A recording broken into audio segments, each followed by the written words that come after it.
My Staff connects the right people and the right companies. Fast, friendly, and focused on results. From temporary staffing to executive recruitment, the My Staff team knows Nebraska business and delivers a job done right. If you've got a big project coming up, don't stress your team. Call Virginia Frazee at My Staff. Omaha businesses trust Virginia to find the right temporary, permanent, and legal talent fast. For skilled corporate support that delivers results, call 402-614-1441.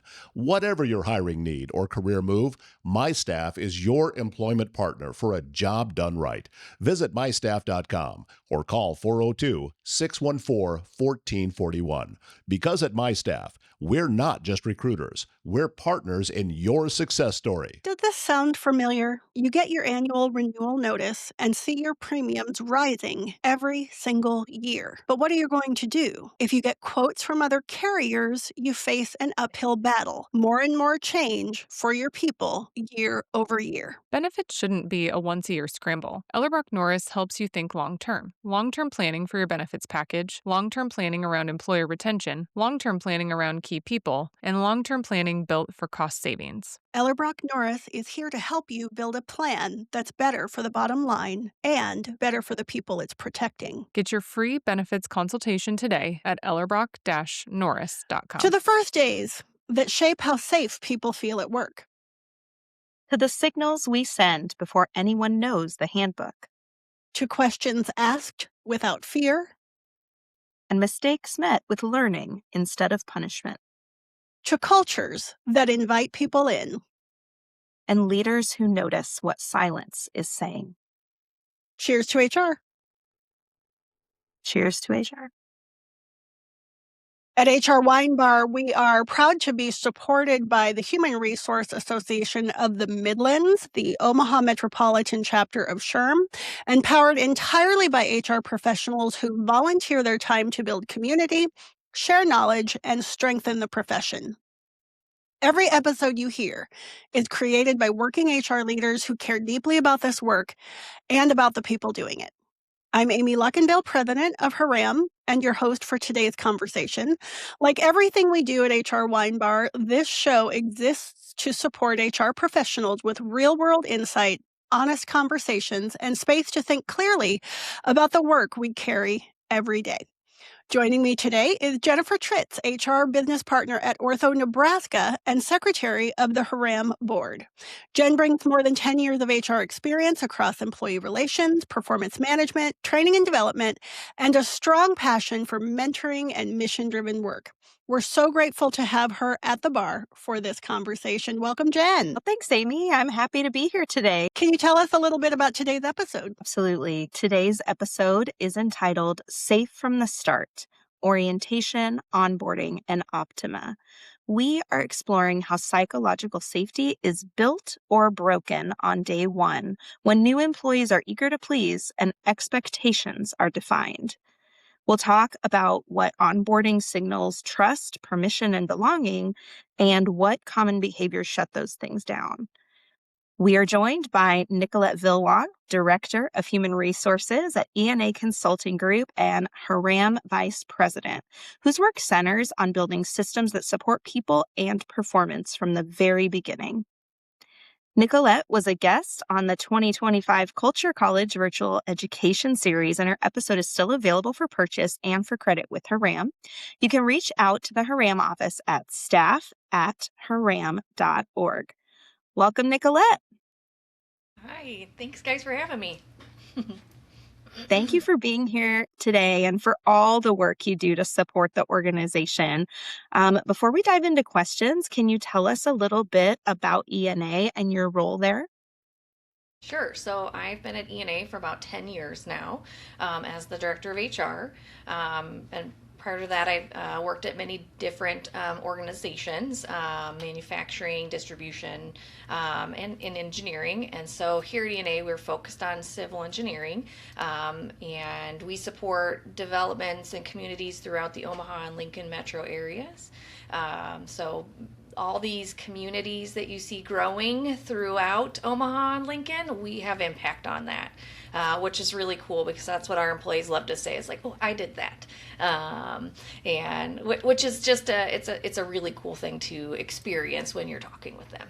Coming out of the construction industry, I am very familiar with that pride of ownership piece from the crafts and the trades, and that's a real thing to be able to point at locations on your drive with your kids and your friends and family, being able to say, "I designed that, and I fabricated that, and I put that together." It's a lot of fun. For sure. So we are going to just kind of give an overview of how our format goes. Remember that when you are tasting wine at the HR Wine Bar, we're going to take a look at it. We're going to see it. We're going to swirl it around. We're going to sniff with our sniff test, and then we will savor the flavor as we go through. So Jen is going to kick off our first section of the podcast, where we are just taking a look at our current conditions around the conversation of psychological safety at work starting from day one. Yeah, so I feel like the things that we want to see, best behaviors, best dress, best postures, all of those things, we don't want to see any anxiety or uneasiness with the new environments. There I'm sure is a breadth of different orientation and onboarding experiences across organizations. Some of them definitely kind of just throw you in, sink or swim, or some have really well developed and built out onboarding and orientations before it gets started. So I guess I'd like to start in kind of the throwing you in the deep end area. So can we chat through some of those first day missteps that you have seen in the past, Nicolette? So interestingly enough, here at ENA, before me, things were done a little differently. And so, for example, my drug screen was done on the first day. We did my paperwork side by side, and it just was very very different than what we have today, which is kind of it generated pretty easily for me to go, okay, we have to change this experience right away, because it didn't feel personal for me, and it didn't feel as organized or thought through. And when you have those situations where it isn't organized or thought through, like, what's the plan? What are you training me on? It sticks with you. And I went, okay, we have to change this right away. There has to be a plan. There has to be a better way to do this for our people, because it can't just land on the one person, the one HR person, to onboard that individual, because I think that's what was happening here, was that the one person managed that process all on their own, and it's not a company of one.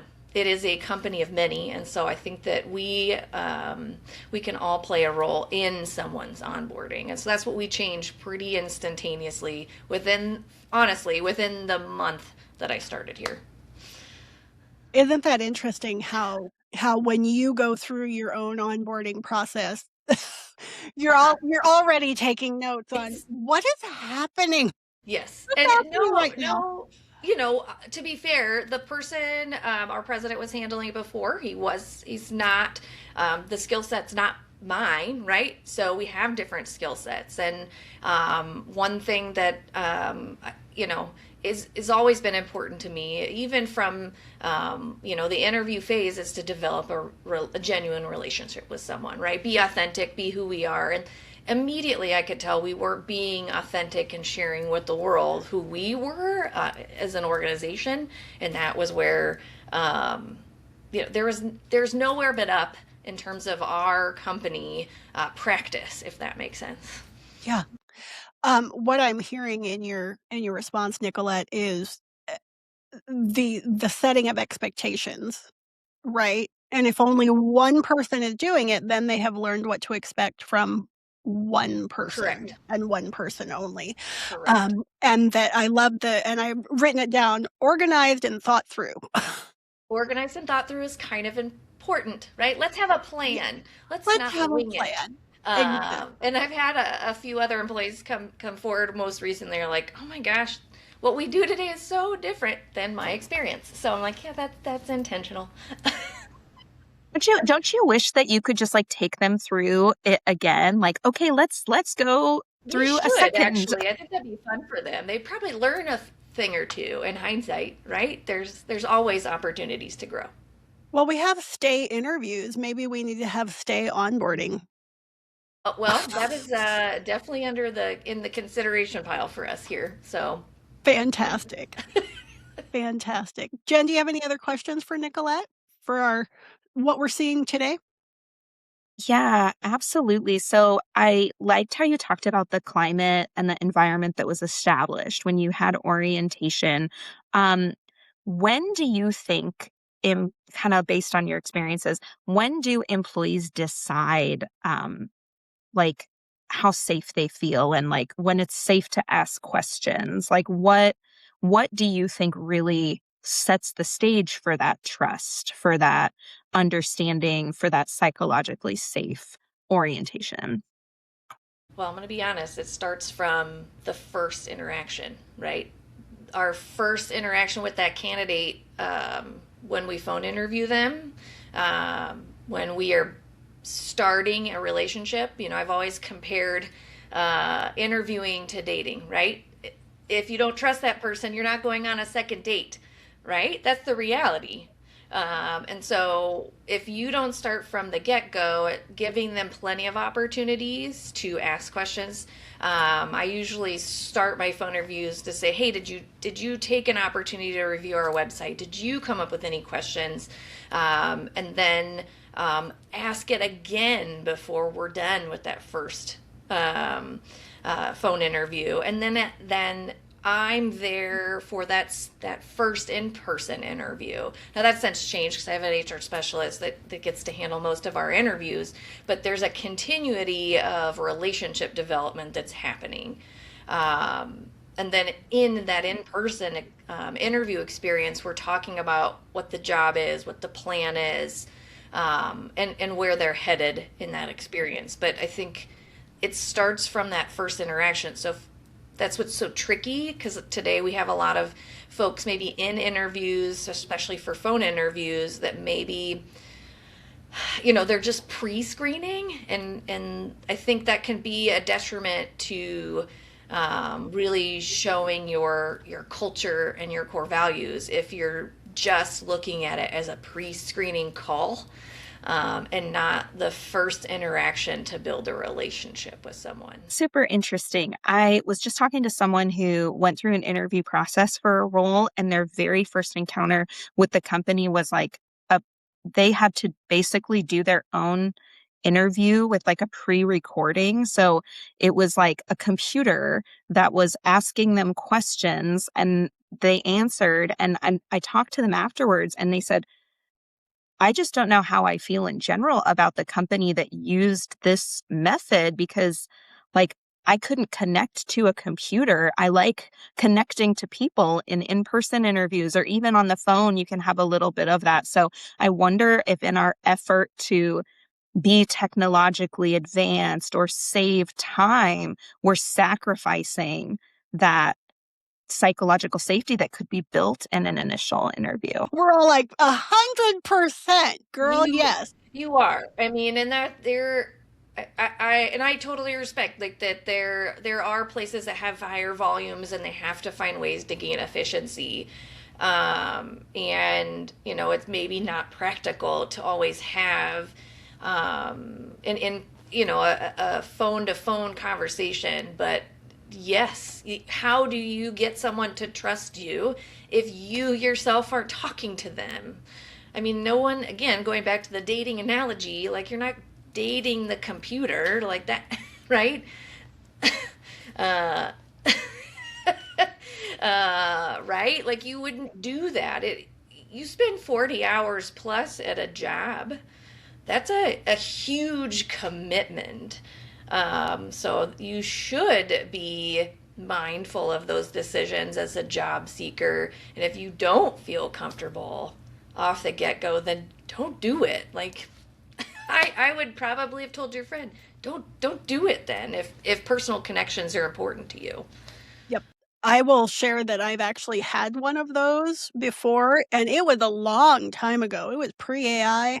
I want to say 11, 12 years ago. And something in the listing just kind of indicated to me that there would actually be a person there, and I arrived and the instructions flashed up on the screen and said, "You have 15 seconds to read this prompt and it's going to go." So not only was it just a video, but it was also it was a gunshot start. Well, Speaking and in from an HR Olympic terms. perspective, I feel nervous, Amy, about like having myself recorded in an interview situation. Right. It was just super off-putting, and to your point, Nicolette, I made a decision in that moment. I did it because, when you need a job, you need a job. I did it, but I also, as an HR person, committed to that will never happen on my watch. Mm-hmm. Just as a best practice, because it was so off-putting, and I'm pretty astute and comfortable with technology and with being on camera and being on stage and being recorded, unbothered. But that situation was so off-putting that it was a decision, a line in the sand for me as a professional, not something I can do. Well, and to each their own. There are people that truly they want it to be kind of separate like that. They don't want that relationship, and that's like to each their own.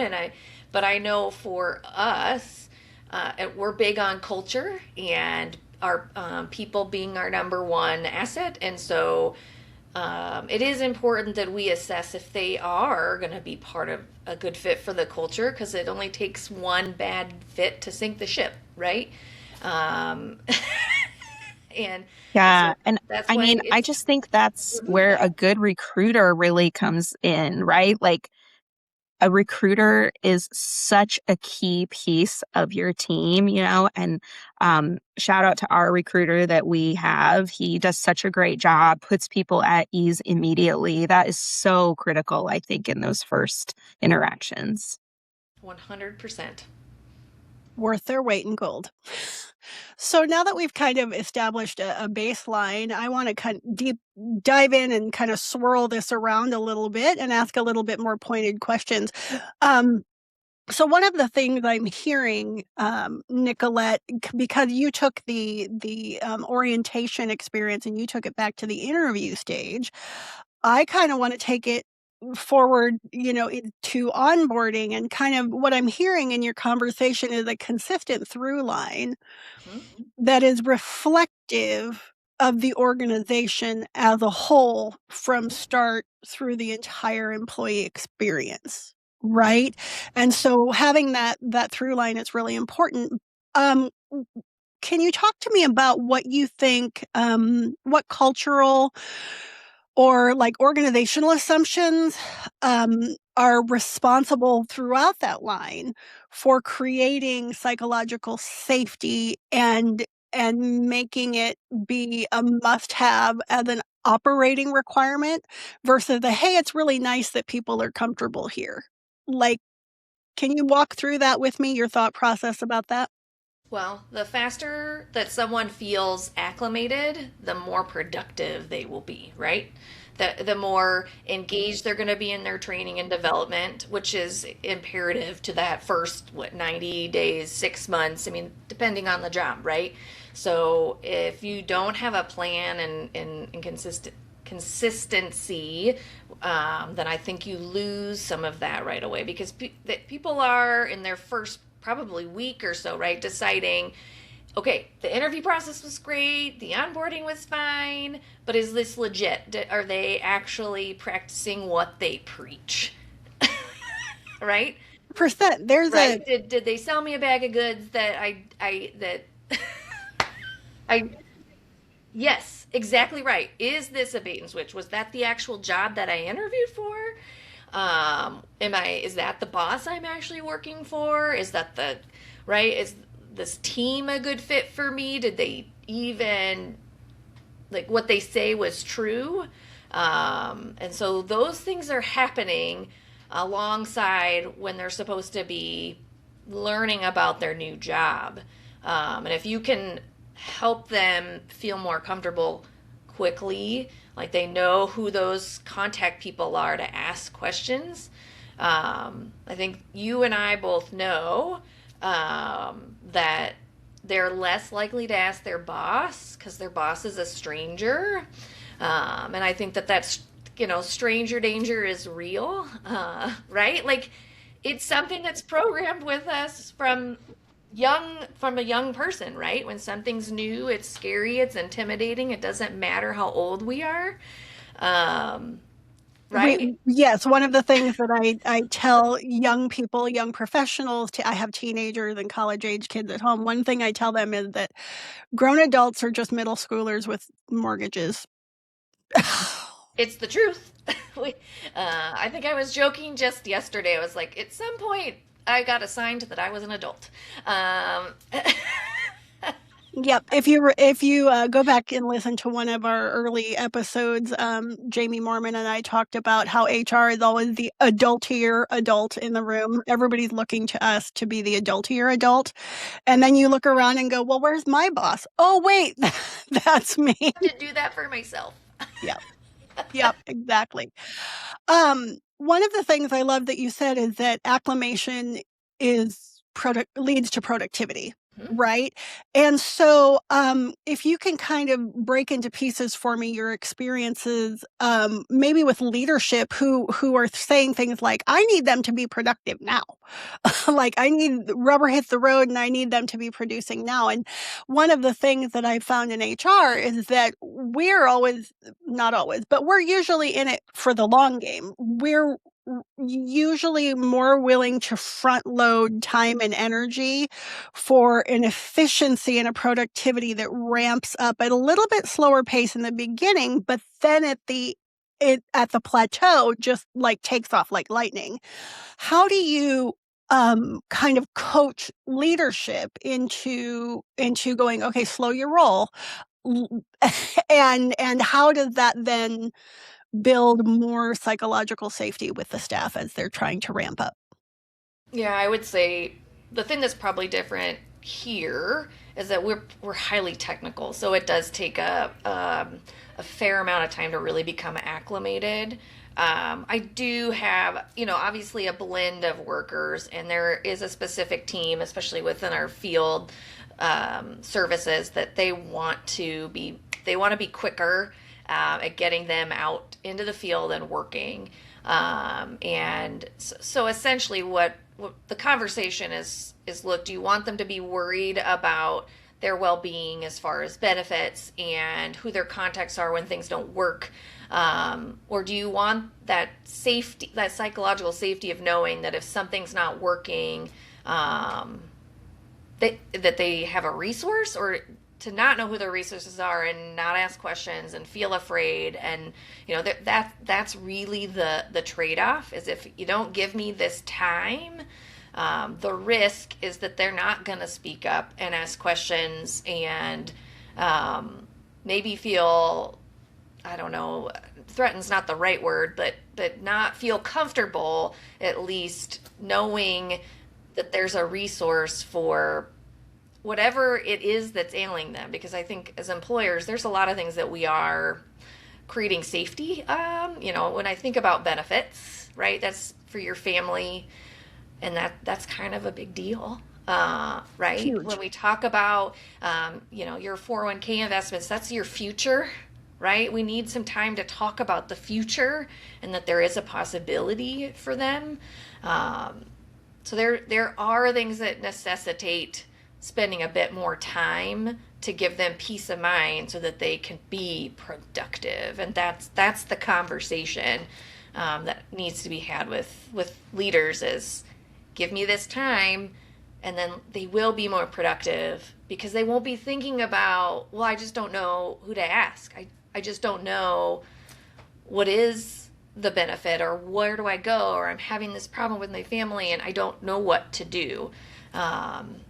Because when they're worried about their family and worried about those types of things, they're not going to be as productive. Yeah, absolutely. It's almost like you're familiar with the hierarchy of needs, Nicolette. You may have, you're on to me. You're onto it. What's interesting in the conversation we've had since the beginning is I'm kind of starting to identify that the the productivity piece is the tangible. I can see what has been done. There are papers and data and projects, and I can see the work. What we can't see from a leadership standpoint, to Jen's point right up front, we don't see the anxiety. We don't see the dis-ease of the new hire trying to figure out what's going on. And so all of that, what I call lizard brain, right, which is our undeveloped automatic nervous system getting triggered in environments where there's so much unknown, is the things that we can't see are really the things that we need to be spending our time on in the front load, right, in this psychological safety piece. And until we, as in business across the board, and specifically in training our leaders, until we spend some time on that, it just kind of keeps going, right? The tangible, what we can see and lay our hands on, versus what's all internal and sitting in our minds and our bodies that we can't see until we have a conversation about it. It's so difficult. This is why there are so many leadership tomes out there, right? So my next question and idea is about kind of new employees' past histories with the orientation experience. I'm curious if you have had to kind of combat some past not great experiences with some employees, and get folks to understand that, yeah, this is really the way we work on the whole through the through line. What has your experience been with that? Have you noticed that? Well, it probably helps that from the first orientation that I started, I changed it right away to, you know what I mean? Right off the bat. And so I don't have a ton of I have all the things that predate me here at ENA, and I get to hear those stories, and I'm like, rest assured, we don't do that. The people that are like, oh yeah, my first day I got thrown out to go hang out with our president and CEO, and I was like, that's a lot on the first day, right? I like to say that's a choice. And that's not everybody can handle that, right? I think the thing that's obviously tricky, and we do a ton on the first day, because it does feel like you're going home and like you've just drunk from a fire hose. You probably do leave exhausted, because we make you meet with a lot of different people. But I start their day, so I meet with everyone and I say, look, you're going to go home over the next couple weeks and just be mentally exhausted, because you're going to be soaking up so much information. And that's okay. That's normal. We start there, right? Number 2, the expectation is not that you remember everybody's names. You're going to meet everybody, by the way. But it's really more for them to know who you are. And there's no test. So don't freak out like you're about to meet everybody, but we're not going to test you on like, okay, so today, who'd you meet with? But you are going to meet the key people that if you have a single question, you don't have to hesitate. You know who to go to, whether it's your IT support, whether it's understanding who our company is, whether it's how we're doing our time cards. You'll know who to go to for some of those functional day-to-day things, so that you don't need to stress over it. And oh, by the way, my door is right there. So, and I do tell them, I have the fortune or unfortune, you decide, of knowing everyone. And so therein lies the opportunity to say, look, I may not know it all, but I do know everyone, and I will get you the right direction. And if I start that, conversation That's the first thing I say to them when they walk in the door. At least they know now that this is the expectation, if that makes sense. Yeah. Yeah. I love everything about your answer, except that I wasn't very clear in my question. So I'm going to go back and ask it again. Go ahead. So the question is really more about when your new hires come in and they have had an onboarding experience from a former employer that they go, I don't know what this, I don't know what to expect. And I've had, so much, there is so much, I hate to say it, there's so much bad HR out there. And there's so much bad management out there that I have found that I have employees come in with just a little bit of workplace trauma around being poorly managed and poorly handled and having things not organized and thought through, and the psychological baseline of them coming in is dysregulated automatically, more so than I might have expected because of past not great experiences. Have you had any of that? Absolutely. I mean, I personally experienced that. So, previous organization, I remember kind of a month in, and I went, "What is wrong with these guys?" And he's like, "What do you mean? What's wrong with them? What's wrong with you? They're doing all the right things." And I went, "Oh." Oh, this is what you're supposed to do, right? And so the almost instantaneous feedback we get, because on day one, they get a plan. It's a paper plan with everything mapped out. Their team, their tools, their expectations, the plan for the next few days. They get it, day one.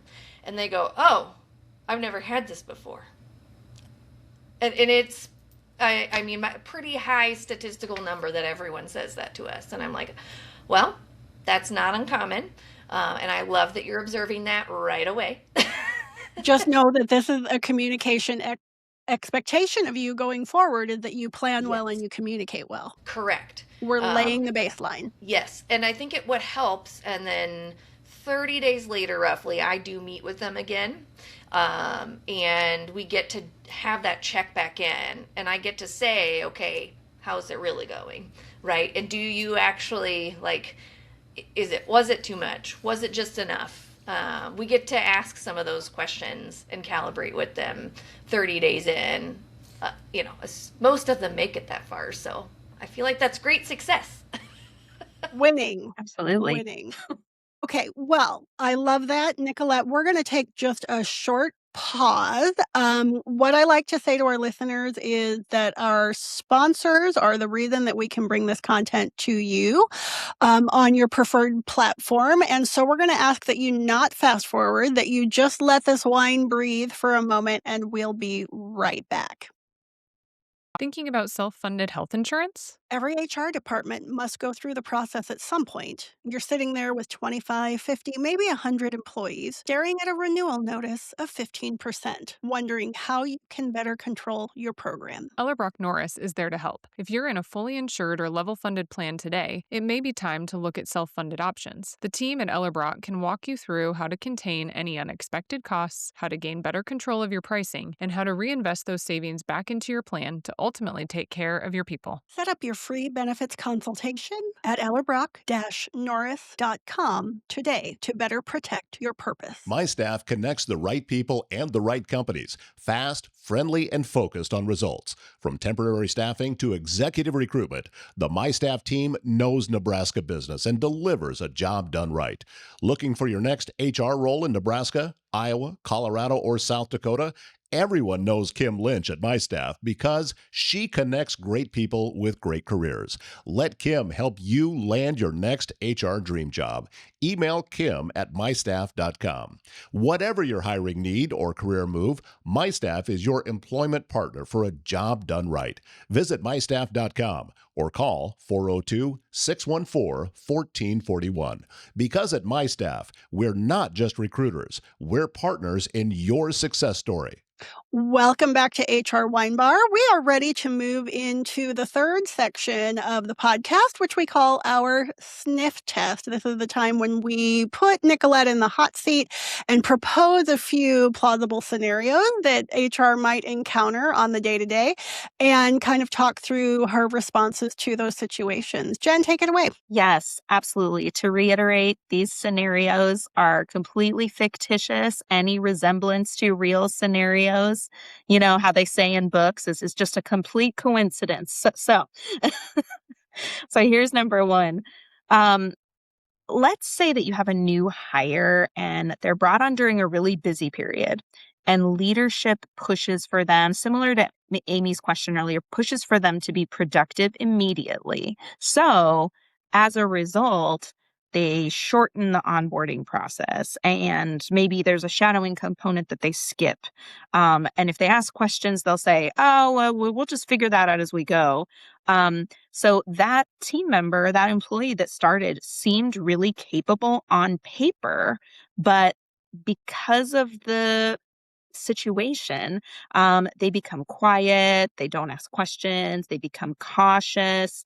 And like, it's not that anything's really been like wrong, so to speak, but there's just never that formation of trust that's really critical. Does this type of situation pass the psychological safety sniff test, even if they meet early performance expectations? Doesn't sound like it. As we say, we don't skip steps, right? And when we do, that's kind of where we get ourselves into a detriment.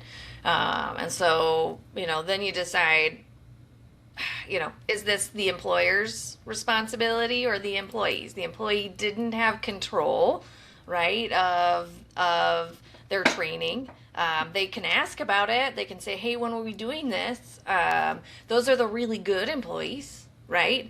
But if in that scenario you just described, they clearly don't feel comfortable doing that. And so that to me is a red flag that there is some psychological safety that's missing, that should have been established a bit stronger from the get-go. One of the interesting things that's prompted by your response, Nicolette, is the number of folks that I've worked with in leadership who just kind of think that employees should just conform to this type of scenario. Well, it's just the way we work, and the feeling that it's their problem that we haven't onboarded them correctly. Mm-hmm. And the number of times that I've seen that is really disconcerting, I think, because I've seen it at multiple employers and in, different departments, and how that sets up for, like, I can see the unemployment claim coming 2 years from now. Like, based on that, what I know of that new employee's ability to handle the tension and where that threshold sits, based on the way I interviewed them in the beginning, and then see this kind of abbreviated onboarding, and I go, oh, well, you can plan for that in April of 2027, right? It's almost like we have a crystal ball by that type of behavior that it's almost automatic. Yeah, I think, and I'm going to go back to, because we talked earlier about that recruiter role, right, from the get-go. I think that's probably where good recruiter or whoever's doing that role, kind of assessing the situation, like what is it a busy season, and can we be more transparent about, well, look, your onboarding might be abbreviated, and here's what I'm going to need from you. And maybe creating some space to say, look, you may get a different experience than most. And stay tuned, there's gonna be more, but what I'm gonna need is for you to at least come back to me to say, oh, by the way, that this didn't happen. But I think you need to be able to assess that from the get-go with the supervisor, and maybe you just acknowledge that from the start when you know that it is a busy season and we do have to rush. And set yourself a reminder to go back and actually do it. Yeah, that. I'm reminded of an employee that I hired into a brand new role, and the leadership could not define for me what the role was. Okay. Uh-huh. Well, Yep.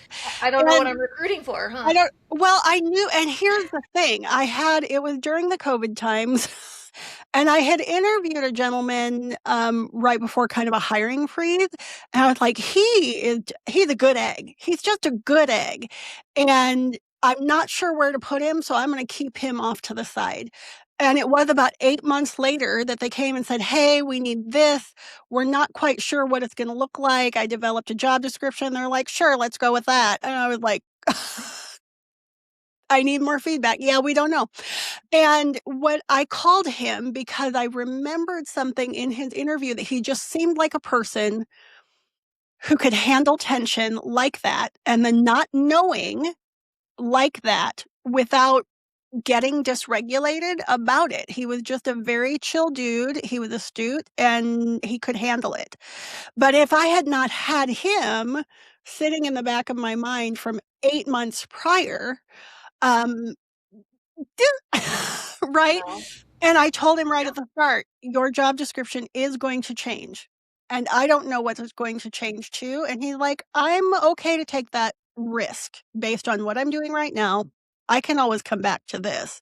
And he took it, and he's still there 5 years later. And so And sometimes it does work out, but I'm still on the side of organization and thought through. yeah, I mean, you're spot on. The more transparent you can be from the get-go, even if there's a lack of plan, the more apt people are to, and if they are like, "I'm sorry, I have to have that. That's my need." We talk a lot about, meeting someone's needs to be successful because we do predictive index here, but, you know, let them tell you that it's not going to be a fit. But that's the HR professional's role of assessing what is the role, what's the situation, what do I need to take into account to tell this person so I'm not selling them a bag of goods that they didn't sign up for. I'm just as culpable if I didn't ask. There you go. And Great. I'm thrilled that your situation worked out, Amy, and that he's still with the company. But how often have we as HR leaders maybe set someone been like, we have this great person, they interview so well, we go ahead and hire them, and then they're essentially not set up for success. And that feels terrible as an HR leader to have felt like you put that person in that situation. Well, and now it's time to have a real conversation with the leader to say, "Look, you're making me look bad. You're putting my credibility online. What are we going to do about it?" And it's not just me, the organization's credibility online. Put me aside. But, okay, we need to take a step back because did we do everything that we could do to support that person?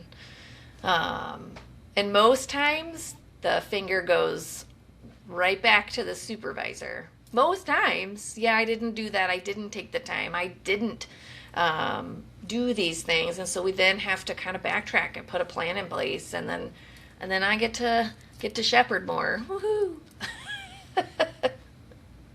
There you go. Do you have another scenario for us, Jen? Yes.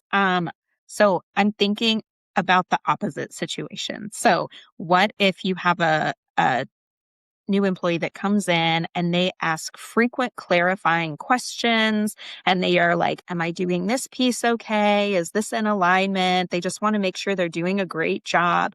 And then their leader comes to you and says, it seems like that person might lack confidence. I don't know if they're quite the right person for the role.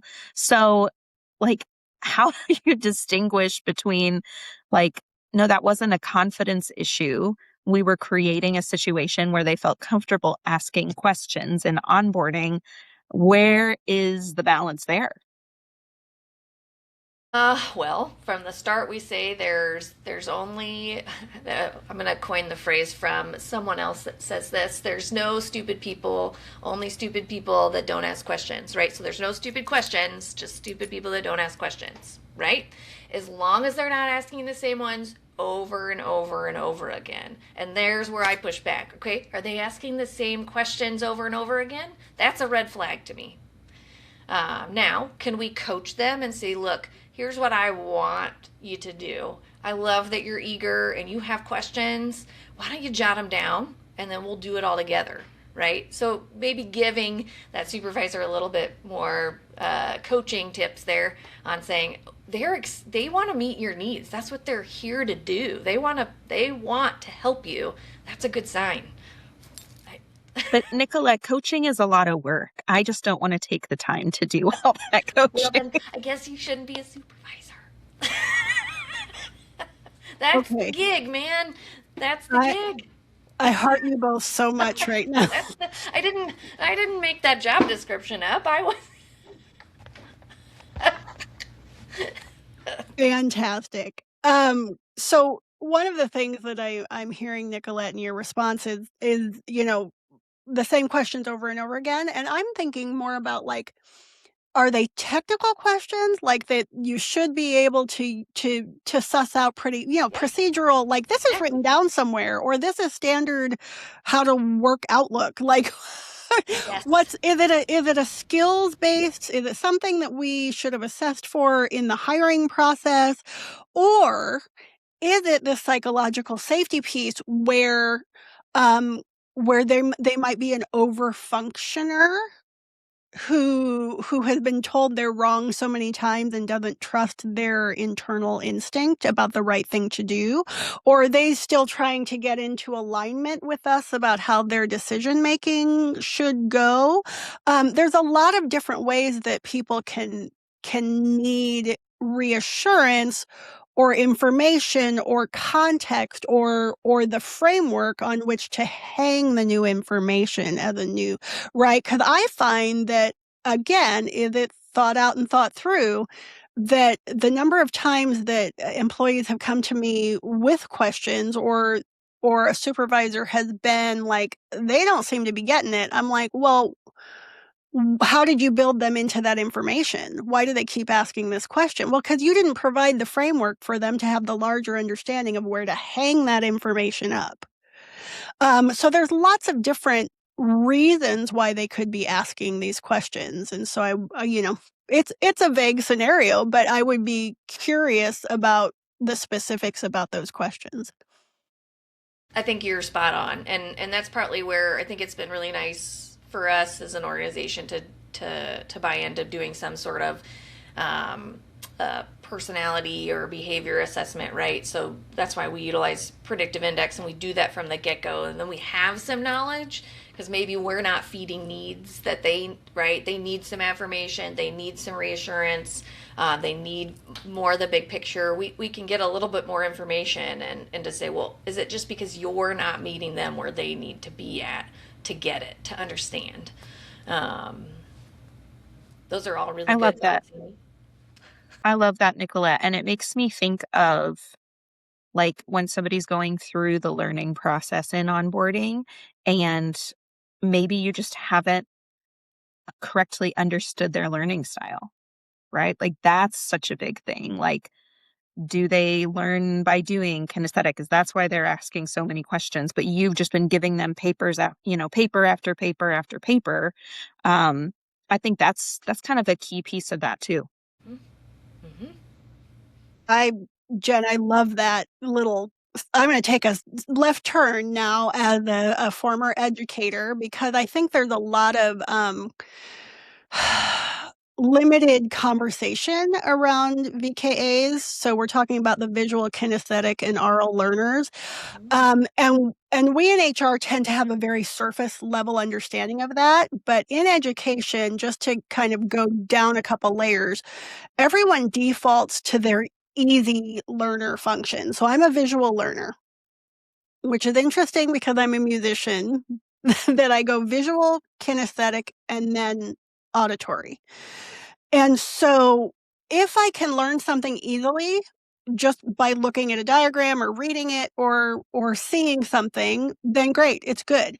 If I have trouble with it from a visual level, I have to go a level deeper in order to understand it. I have to do it. I have to get my hands on it. I have to do it myself. I have to see what it's like. And then if I've got it there, great. And then if I still don't have it, I have to go to my lowest level or my deepest level of functioning. And then it takes a lot of work, a heavy lift to hear and audiate about it. And sometimes that's also me talking out loud to hear myself back to learn it. And so when we're talking about VKAs, yes, differentiated learning, if all they have is an SOP to flip through and look at little screenshots, but they never lay their hands on it and they're a kinesthetic learner, you're going to have trouble. So differentiating the learning, which again is so far outside of HR and learning and development and education in general, andragogy, pedagogy, our supervisors don't even they're just like, no, I have actual productivity that I have to address. So as much as we can support leadership with an understanding of those things and say, hey, I'd like you to train this way, but also this way, just to give another angle is really important, and simplify and give as many different options as you can so that it's not just at a surface level. So that's just my 2 cents. You lit me up on the education side. Well, it's funny, Amy, that you bring it back, that you brought it up, only because we were having a conversation about whether or not for organization to develop process and procedures. We all did a quick assessment and from a leadership strategic level, and found out how we all best learn, and then Curious. And then that kind of was our leaping off point to go, oh, we all learn differently for us. And that's something we need to acknowledge and figure out, okay, we need better process and procedures. We need different ways to teach people, have checklists, have procedures, have the hands-on training, like have it all. So I think that's interesting you brought it up, only because it's fun to make connections, because that's what it is. It's learning. It's something that we've done since we were 3 or 4 years old, right? And hopefully for a lifetime. I'm a lifetime learner. There will never not be something that I'm interested in that I want to go learn about. Yeah. Right. So, okay. Well, we have talked this all different directions. So I'd like to put us into our savor section, which is our wine flight. So we talk a lot about the perception of HR being kind of black and white, that there's a right answer that's either black or white. And we that work in HR know there is not. There's the perfect shade of gray. Everybody's shaking their heads. There's the perfect shade of gray based on the context and the conditions in which this specific issue is sitting, right? And so we at HR Wine Bar talk about that in terms of a sweet to dry wine flight. So what I'm kind of hearing about your organization, Nicolette, and your perspective is that you are very, I'm not going to say sweet, you are very sweet because I know you, but you're committed to a warm welcome with high empathy and using your predictive index to meet the needs of your employees. Lots of reassurance. But also, on the sweet spectrum could be like no structure. No, we don't like that. We want to move to medium. We have clear expectations and supportive feedback and intentional check-ins at that 30-day mark and the 60, et cetera. And kind of working through a continuous process of improvement. I don't imagine after 10 years, you're like, we done. No. You're still working on making it better because our society changes and the work shifts and changes based on, your strategic plan. And so we need to bring things to the middle with our structure. And then the dry side of that is like, we're going to sit here in new hire orientation. We're going to read through all these policies and don't mess up and you're accountable and, those types of things. And we want to make sure that, not every organization has the budget or the staffing capacity to go as deep as you do, Nicolette, but I know your onboarding is spectacular. I've seen your supporting documents. So reach out to Nicolette. She can give you the details. And I aspire to be like you. In my roles as well. But you do have to figure out what's attainable for you at your organization. And if you want it to be as close to ENA's process as possible, then maybe just as your call to action, start with your list of your current onboarding and just eke out a couple of different possibilities that you can get buy-in from your leadership on ways to make small changes and tweaks and just work toward better, right?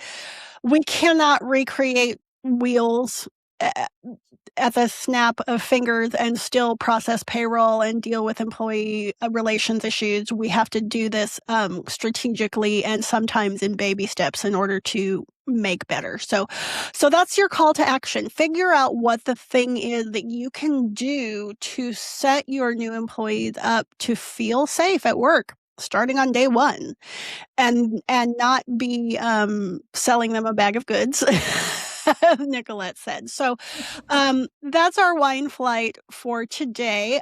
Before we close out with our key takeaways, we have a new section to the wine bar. Nicolette, you are going to be the first one to get the rapid fire questions. Jen, you want to tell Nicolette about rapid fire? Absolutely. So I am going to say like a phrase. It's like word association. I'm going to say a phrase and then you're going to say the first thing that pops into your head, or maybe a question, a phrase or a question. You'll say the first thing that pops into your head. So ready? Psychological safety starts with first interactions. One onboarding phrase to retire forever. We'll just figure it out. Love it. Silence from a new hire usually means disengagement. Yes. Managers unintentionally shut people down when they aren't available. The most unsafe onboarding signal is no plan. One word new hires fear hearing. This one's a hard one. Say it one more time. One word that new hires fear hearing. If I have one. I don't have one. That's okay. We'll move forward. I don't know why that was the fastest way to build trust. Conversation. The fastest way to lose it. Not talking? The Highly.